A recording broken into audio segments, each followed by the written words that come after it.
Assalamualaikum warahmatullahi wabarakatuh. Perkenalkan, saya Anggi Anggraini dengan NIM 223143625. Saya dari Prodi Pendidikan Guru Sekolah Dasar, Fakultas Keguruan dan Ilmu Pendidikan. Sebelumnya yang saya hormati Bapak Dr. Haji Hendra Wijaya, Sarjana Agama Magister Pendidikan Islam. Baiklah, pada materi kali ini saya akan membahas materi mengenai Islam membangun persatuan dalam keberagaman. Yang pertama yaitu konsep keberagaman dalam Islam dan membangun persatuan umat dalam keberagaman. Nah, umat Islam sebagaimana umat-umat beragama lainnya yang telah dahulu lahir terdiri dari beragam mazhab dan juga keyakinan religius. Nah, dalam paham dan praktik keislaman, Nahdlatul Ulama dan Muhammadiyah memiliki karakteristik yang berbeda. Tetapi selain memiliki karakteristik yang berbeda, juga terdapat banyak kesamaannya. Nah, kesadaran masing-masing orang untuk membina kerukunan antar umat beragama dalam rangka membangun peraturan bangsa. Materi selanjutnya yaitu menanya tentang konsep keberagaman Islam dan membangun persatuan umat dalam keberagaman. Nah, faktor-faktor yang bercorak internasional, kaum muslimin yang memiliki mazhab dan keyakinan religius yang sama kemudian mendirikan organisasi Islam. Melihat keberagaman mazhab dan juga keyakinan religius, sebagian ulama dan juga cendekiawan muslim menggegas Ukhuwatun Islamiyah. Perbedaan mazhab muncul ketika Nabi Muhammad SAW wafat, yakni ketika para sahabat akan menetapkan tokoh yang paling layak untuk memimpin umat menggantikan Nabi Muhammad SAW. Nah, pada saat itu sebetulnya sudah ada dua mazhab dalam Islam, yaitu mazhab sahabat dan juga mazhab keluarga Nabi. Nah, inilah sebenarnya benih-benih munculnya dua mazhab dalam Islam, yakni mazhab Syi'i dan mazhab Syiah. Selanjutnya, 4 alasan mengapa kita perlu mengenal mazhab. Yang pertama, adanya beragam mazhab dalam Islam merupakan realitas yang harus dipandang sebagai kekayaan budaya Islam.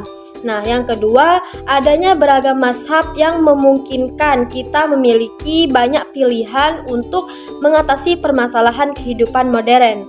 Yang ketiga, tanpa mengenal mazhab, orang akan bingung karena beragam pemikiran dan juga hukum Islam yang berbeda-beda, bahkan bertentangan.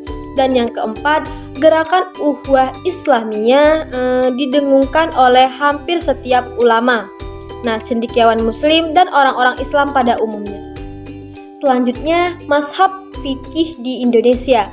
Secara umum di Indonesia itu terdapat dua mazhab besar, yaitu mazhab yang berpegang pada 4 mazhab, yaitu mazhab Syafi'i, mazhab Maliki, mazhab Hanafi, dan juga mazhab Hambali.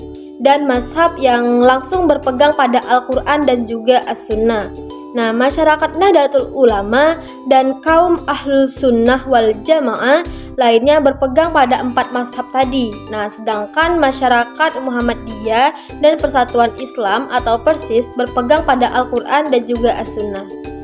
Selanjutnya yaitu membangun argumen tentang konsep keberagaman Islam dan membangun persatuan umat dalam keberagaman. Dari banyaknya perbedaan mazhab tadi dapat disimpulkan, ini terdapat pada Quran Surat Al-Baqarah ayat 213. Nah, yang artinya manusia itu adalah umat yang satu.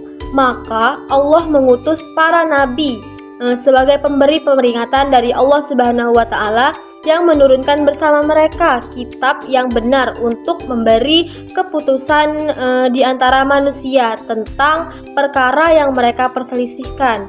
Tidaklah berselisih tentang kitab itu, melainkan orang yang telah didatangkan kepada mereka yaitu kitab, yaitu setelah datang kepada mereka keterangan-keterangan yang nyata. Karena dengki antara mereka sendiri, maka Allah Subhanahu wa Ta'ala memberikan petunjuk kepada orang-orang yang beriman tentang kebenaran dan hal yang mereka perselisihkan itu. Nah, dengan hendaknya dan Allah Subhanahu wa Ta'ala selalu memberi petunjuk kepada orang yang dikehendakinya ke jalan yang lurus. Quran Surah Al-Baqarah ayat 213. Baiklah, mungkin itu saja materi yang dapat saya sampaikan. Lebih dari kurang saya mohon maaf. Kepada Allah saya mohon ampun. Saya akhiri. Wassalamualaikum warahmatullahi wabarakatuh.